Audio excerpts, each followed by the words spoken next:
ಬೆಳಗಾವಿಯಲ್ಲಿ 500 ಕೋಟಿ ರೂಪಾಯಿ ಖರ್ಚು ಮಾಡಿ ಕಟ್ಟಿದಂಥ ಸುವರ್ಣಸೌಧ ಉದ್ಘಾಟನೆಯಾಗಿ 12 ವರ್ಷ ಆಯಿತು. 2012ರಾಗ ಅದು ಉದ್ಘಾಟನೆ ಆಗಿದೆ.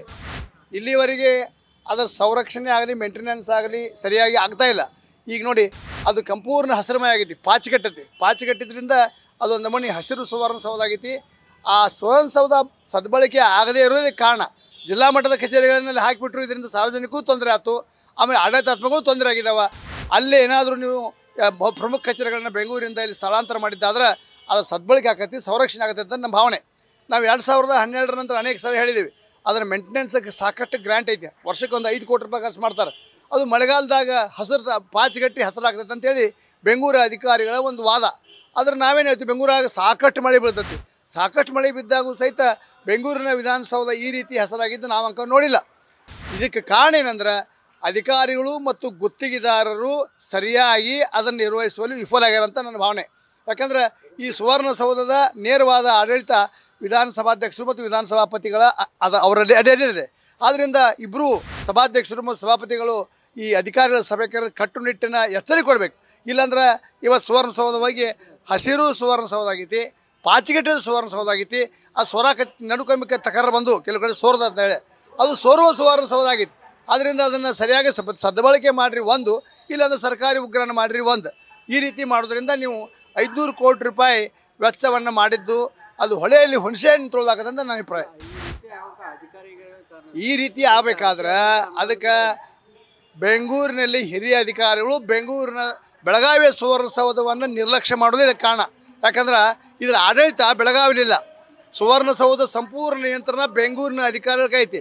ಅವ್ರು ದುಡ್ಡು ಕೊಟ್ಟಾಗ ಇಲ್ಲಿ ಸಂರಕ್ಷಣೆ ಆಕತಿ, ದುಡ್ಡು ಬಿಡುಗಡೆ ಹಾಕಿದ್ರೆ ಸಂರಕ್ಷಣೆ ಆಕತಿ. ಅವ್ರು ಅದನ್ನು ಸಂಪೂರ್ಣ ನಿಯಂತ್ರಣ ಮಾಡ್ತಾರೆ. ಇಲ್ಲ ಬೆಳಗಾವಿ ಆಗೋದಕ್ಕೆ ಒಂದು ಕಮಿಟಿ ಮಾಡಿರಿ ಅಂತ ನಾವು ಹೇಳಿದ್ದೀವಿ, ಒಂದು ಉಸ್ತುವಾರಿ ಸಮಿತಿ ಮಾಡಿರಿ ಅಂತ. ನೀವೇನು ವಿವಿಧ ನಿಗಮ ಮಂಡಳಿಗೆ ಎಲ್ಲ ಕಡೆ ನಾಮಕರಣ ಮಾಡ್ತೀರಿ, ಅದೇ ರೀತಿ ಸುವರ್ಣಸೌಧ ನಿರ್ವಹಣೆ ಸಲುವಾಗಿ ಮೇಲ್ವಿಚಾರಣೆ ಸಲುವಾಗಿ ಒಂದು ಸರಳವಾದ ಒಂದು ನಾಮಕರಣ ಮಾಡಿದಂಥ ಒಂದು ಕಮಿಟಿ ಮಾಡಿರಿ. ಆ ಕಮಿಟಿ ಉಸ್ತುವಾರಿಯಲ್ಲಿ ಅದು ಸಂರಕ್ಷಣೆ ಆಗುತ್ತೆ ನಾವು ಒತ್ತಾಯ ಮಾಡ್ತೇವೆ. ಉತ್ತರ ಕರ್ನಾಟಕದ ಶಕ್ತಿ ಕೇಂದ್ರ ಆಗಿರುವಂಥ ಬೆಳಗಾವಿಯ ಸುವರ್ಣಸೌಧ ಈಗ ಸಂಪೂರ್ಣವಾಗಿ ಹಸಿರಿಂದ ಕೂಡಿ ಪಾಚಿ ಕಟ್ಟೋದ್ರ ಮುಖಾಂತರ ಸುವರ್ಣಸೌಧಕ್ಕೆ ಯಾಕೋ ಒಂಥರ ಕಳೆ ಹೋಗಿದೆ ಅಂತಲೇ ಹೇಳಬೇಕಾಗತ್ತೆ. ಯಾಕೆ ಇದಕ್ಕೆ ಬೆಳಗಾವಿ ಒಳಗಡೆ ಮಳೆ ಜಾಸ್ತಿ, ನಾವೆಲ್ಲರೂ ಕೂಡ ಸಾಕಷ್ಟು ಸುಮಾರು ದಿನಗಳಿಂದ ಮಳೆ ಬೆಳಗಾವಿಲಿ ಬಿಡ್ತಾ ಇಲ್ಲ. ಆದರೂ ಅಧಿಕಾರಿಗಳು 100 ಕೋಟಿ ರೂಪಾಯಿ ಖರ್ಚು ಮಾಡಿ ಕಟ್ಟಿರುವಂಥ ಸುವರ್ಣಸೌಧ ವರ್ಷಕ್ಕೆ ಸಾಕಷ್ಟು ಹಣವನ್ನು ಮೀಸಲಾಗಿಟ್ಟು ಸುವರ್ಣಸೌಧ ಸೌಂದರೀಕರಣಕ್ಕೆ ಸಾಕಷ್ಟು ಸರ್ಕಾರ ಗಮನ ಹರಿಸಿದ್ರೂ ಕೂಡ ಅಧಿಕಾರಿಗಳ ಲೋಪದೋಷವನ್ನು ಎದ್ದು ಕಾಣ್ತಾ ಇದೆ ಅಂತ ನಮ್ಗೆ ಅನ್ನಿಸ್ತಾ ಇದೆ.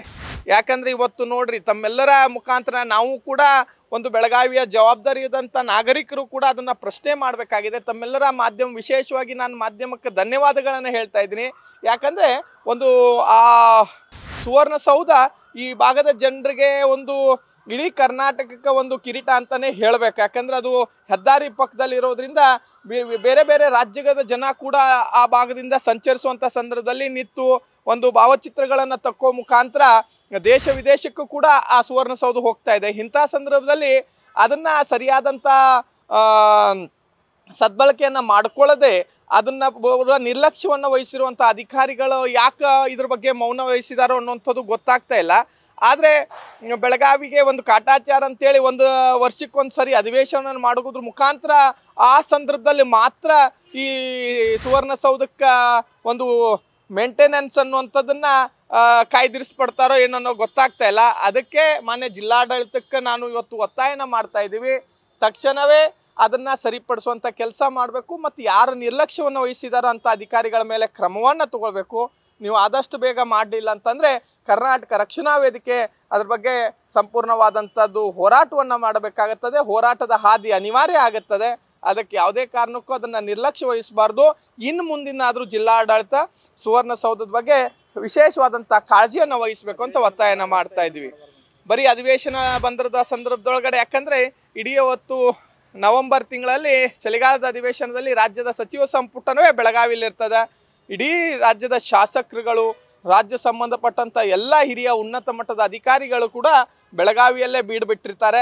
ಆ ಸಂದರ್ಭದಲ್ಲಿ ಮಾತ್ರ ಅದನ್ನು ಸರಿಯಾಗಿ ಸದ್ಬಳಕೆ ಮಾಡ್ಕೊಳ್ಳದೆ ವರ್ಷ ಪೂರ್ತಿ ಕೂಡ ಸದ್ಬಳಕೆ ಆಗಬೇಕು. ಅದರ ಜೊತೆ ಏನು ಜಿಲ್ಲಾ ಮಟ್ಟದ ಕಚೇರಿಗಳನ್ನು ಏನು ಸುವರ್ಣಸೌಧ ಒಳಗದಾವ ಅದನ್ನು ಕೂಡ ಬೇರೆ ಕಡೆ ಸ್ಥಳಾಂತರ ಮಾಡಿ ಅಲ್ಲಿ ರಾಜ್ಯ ಮಟ್ಟದ ಕಚೇರಿಗಳನ್ನು ಸ್ಥಳಾಂತರಿಸ್ಬೇಕು. ಯಾಕಂದರೆ ಜಿಲ್ಲಾ ಮಟ್ಟದ ಕಚೇರಿ ಅಲ್ಲಿರುವುದರಿಂದ ಸಾಕಷ್ಟು ಜಿಲ್ಲೆಯ ಸಾರ್ವಜನಿಕರಿಗೂ ಕೂಡ ಒಂದು ಚೂರು ಪರದಾಟ ಆಗ್ತಿದೆ ಅಲ್ಲಿ. ಯಾಕಂದರೆ ಅಲ್ಲಿಯ ಭದ್ರತೆ ವ್ಯವಸ್ಥೆ ಆಗಿರ್ಬೋದು, ಅಲ್ಲಿ ಒಳಗಡೆ ಬಿಡೋದ್ರಿಂದ ಹಿಡ್ಕೊಂಡು ಅಲ್ಲಿಯ ಸಂಬಂಧಪಟ್ಟಂಥ ಎಲ್ಲ ರೀತಿಯಾದಂಥ ಇದಕ್ಕೆ ಆಗ್ಬೇಕಂದ್ರೆ ಎಲ್ಲೋ ಒಂದು ಕಡೆ ಸಾರ್ವಜನಿಕರಿಗೆ ತೊಂದರೆ ಆಗ್ತಾ ಇದೆ. ಅದಕ್ಕೆ ಅದನ್ನು ಜಿಲ್ಲಾ ಮಟ್ಟದ ಕಚೇರಿಗಳನ್ನು ಬೇರೆ ಕಡೆ ಸ್ಥಳಾಂತರ ಮಾಡಿ ಇದೇ ಬರುವಂಥ ಚಳಿಗಾಲದ ಅಧಿವೇಶನದಲ್ಲಿ ಉತ್ತರ ಕರ್ನಾಟಕದ ಜನರಿಗೆ ಬೇಕಾಗಿರುವಂಥ ಮೂಲಭೂತ ಕಚೇರಿಗಳನ್ನು ಆ ಸುವರ್ಣಸೌಧಕ್ಕೆ ನೀವು ಸ್ಥಳಾಂತರಿಸಿದ್ರಂದ್ರೆ ಭಾಳಷ್ಟು ನಮ್ಮ 7-8 ಜಿಲ್ಲೆಗಳಿಗೆ ಭಾಳಷ್ಟು ಅನುಕೂಲ ಆಗ್ತದೆ ಅಂತ ನಾ ಈ ಸಂದರ್ಭದಲ್ಲಿ ಹೇಳ್ತಾ ಇದ್ದೀನಿ. ನ್ಯೂಸ್ ಫಸ್ಟ್ ನಿರ್ಭೀತಿಯಿಂದ ನಿಮ್ಮ ಪರವಾಗಿ.